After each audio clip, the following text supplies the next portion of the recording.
წყურვილისა და შიმშილის გაძლიერებული გრძნობა, გახშირებული შარდვა, პირისა და კანის სიმშრალე, ჭარბი წონა ან წონის უეცარი კლება, ძლიერი საერთო სისუსტე, გაღიზიანებადობა, მხედველობის დაბინდვა, ჩხრეტის შეგრძნება ან დაბუჟება კიდურებში, კანსა და ლორწოვანზე ჭრილობების ცუდად შეხორცება, აგრეთვე ინფექციების ხშირი გამწვავება.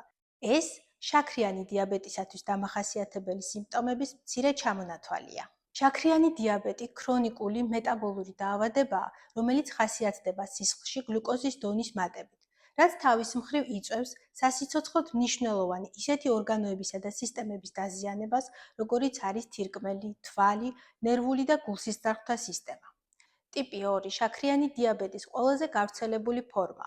მის რისკ ფაქტორებს წარმოადგენს სიმსუქნე, ცხოვრების უმოძრაო სტილი, არაჯანსაღი კვება, თამბაქოსა და ალკოჰოლის ჭარბად მოხმარება, სტრესი, გარკვეული ტიპის მედიკამენტების მიღება, გენეტიკური წინასწარ-განწყობა, მაღალი არტერიული წნევა. შაქრიანი დიაბეტი ტიპი 2-სა და მისი გართულებების გადავადება, თავიდან აცილება შესაძლებელია დროული დიაგნოსტიკით, სწორი მკურნალობითა და ჯანსაღი ცხოვრების წესით. მე გახლავართ ექიმი ენდოკრინოლოგი თინათინ მამფორია.